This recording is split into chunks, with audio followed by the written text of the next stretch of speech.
SSP Dehradun Ajay Singh पहुंचे विकासनगर, जहां उन्होंने कोतवाली का वार्षिक निरीक्षण कर कोतवाली और आसपास के थाना चौकी में लंबित आपराधिक मामलों के बारे में जानकारी हासिल कर संबंधित पुलिस कर्मियों को आवश्यक दिशा निर्देश दिए। साथ ही इस दौरान एसएसपी देहरादून अजय सिंह ने एक पत्रकार वार्ता को भी संबोधित किया। देखिए, आपकी बात एकदम सही है कि जब बॉर्डर एरिया होता है और जब जिस तरह से पर्यटन की गतिविधियां बढ़ती है, लोगों का आवागमन बढ़ता है और खासकर जो अभी पछवा दून का देखा गया है कि इसमें थोड़ा सा अवैध अतिक्रमण फिर से अभी बीच में कार्रवाई पहले हुई थी पिछले साल, लेकिन फिर से अवैध अतिक्रमण बढ़ा है, चाहे वो धार्मिक अवैध अतिक्रमण कहे, चाहे वो अन्य रूप से कहे सरकारी भूमि पर। तो नेचुरल सी बात है, दिक्कत की बात है, इसमें सोचने वाली बात। इसीलिए आज जो निरीक्षण रखा गया था इसमें तहसीलदार साहब को बुलाया गया और ऐसी बहुत सारी जगह हमने चिन्हित करी है, खासकर सेलाकुई, सहसपुर और इधर विकासनगर में, जहां पर सरकारी जमीन पर पुनः से अतिक्रमण की बात आई है, जहां पर कुछ धार्मिक अतिक्रमण की बात आई है और अवैध बस्तियों के बसने की बात आई है। आज वो सभी चीजों का भी फिजिकल विजिट करने के बाद जिस विभाग की जमीन होगी पूरी फोटो वीडियो रिकॉर्डिंग के साथ वो रिपोर्ट संबंधित विभाग को दी जाएगी कि जिससे पहले तो ये अवैध अतिक्रमण जो हो रहा है उसको रोका जाए और उसको हटाया जाए वहां से। सेकंड, आपकी बात जो है अपराध बढ़ने की बात है, तो नेचुरल सी बात है कि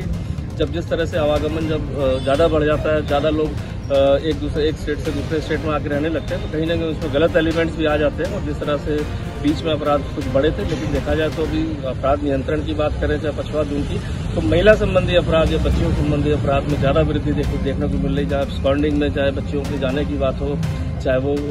महिलाओं के जाने की बात हो, वो ज्यादा बढ़ी है। ये सोचने विषय सामाजिक रूप से भी है कि क्या कारण है ऐसे कि ऐसे बच्चियां या ऐसे महिलाएं जा रही है। तो महिला संबंधी अपराध एक चिंता की बात है। कोशिश रहेगी कि जल्दी जल्दी अगर हम उनका अनावरण करें, उनकी बरामदगी करें, कोर्ट में चार्जशीट चली जाए, तो कहीं ना कहीं इस पर अपराधियों को जब सजा मिलती है तो एक मैसेज जाता है कि हाँ भाई, अगर वो अपराध करेंगे महिला और बच्चियों के साथ तो उनको सजा मिलेगी। क्षेत्र बताया है इस क्षेत्र में बात चिंतनीय इसलिए है कि यहाँ के बहुत सारे लोग मैंने देखा है जो सहारनपुर में जो काउंटर पार्ट जो विलेजेस है वहाँ पर उनकी जो पारिवारिक संबंध बन जा रहे हैं और उसके कारण जो है वहाँ के कुछ जो नेगेटिव एलिमेंट्स है वो नशे के कारोबारी हो, वो कहीं ना कहीं उनका आवागमन ईजी हो जाता है क्योंकि उनके यहाँ पर पारिवारिक रिलेशन डेवलप हो जा रहे हैं। ये बात आपकी एकदम जेन्युइन है। लेकिन अभी आप देखेंगे कि स्थानिक बाहरी बोर्ड लगा हुआ, अभी इसी हाल में ऐसे 17 जो लोग थे जो लगातार लिप्त थे नशे के कारोबार, उनकी एसटी शीट खोलकर उनकी निगरानी इसलिए की जाती है कि कहीं वो फिर से न पुनः हो। ऐसे लोग को और चिन्हित करके उनकी एसटी शीट खोली जाएगी, क्योंकि एक प्रोसेस है, इसके माध्यम से हमें निगरानी करने का मौका भी मिल जाता है और उन पर नजर भी रहती है। और दूसरी बात रही कि जो प्रिवेंटिव कार्रवाई की बात रही वो लगातार चल रही है, लेकिन चूंकि उसकी वृद्धि ज्यादा हो रही है। आपको मुझे लगता है कि जो अभी मैंने बात कही थी कि जो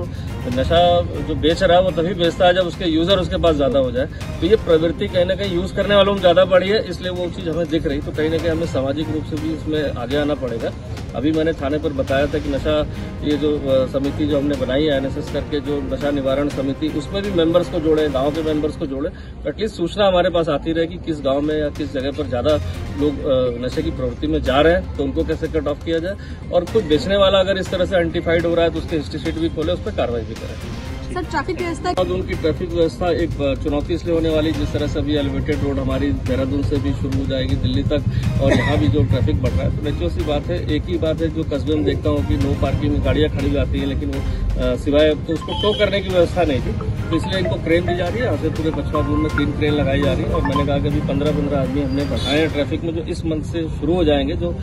ट्रेंड होमगार्ड और पीआरटी है। तो मुझे लगता है कुछ इसमें यातायात पर कुछ फर्क पड़ना चाहिए। सर, फूड पेट्रोलिंग की बात हुई थी, लेकिन अभी धरातल पे ऐसा कुछ नहीं देखने को मिला देहात क्षेत्र में। देखिए, पेट्रोलिंग के लिए जहाँ तक मुझे अभी तक जानकारी है कि हाईवे पेट्रोल की गाड़ियाँ इनको सभी थानों को एक एक्स्ट्रा मिल रखी है जो इस पूरे क्षेत्र के लिए है, और जितने रिसोर्स हैं उसका हम यूटिलाइजेशन कर लें, क्योंकि फोर्स की कभी कभी लिमिटेशन होती है हर थाने पर। आप जैसे मैंने अभी आज निरीक्षण किया, तो जो नियतन हमारा वर्षों पहले जो हमारा फिक्स था, देखा जाए विकासनगर का ही बात करते हैं, तो उसका 30 से 40% कम है, चाहे वो इंस्पेक्टर में हो चाहे कांस्टेबल में हो। क्योंकि भर्ती प्रक्रिया हमारी अभी गतिमान है, तो मुझे लगता है भर्ती प्रक्रिया पूरी हो जाएगी तो जो हमारी शॉर्टेज है कम हो जाएगी, तो उसका कहीं ना कहीं फोर्स कम रहती है, तो थोड़ा सा पेट्रोलिंग वगैरह में दिक्कत आती है। लेकिन इस तरह का नहीं है, रिसोर्स वाइज तो इनको गाड़ियाँ मिल रखी है यहाँ पर, और ये मुद्दा उठाया गया तो इसको फिर से मैं रिव्यू कर लूंगा कि और क्या आवश्यकता हो सकती है।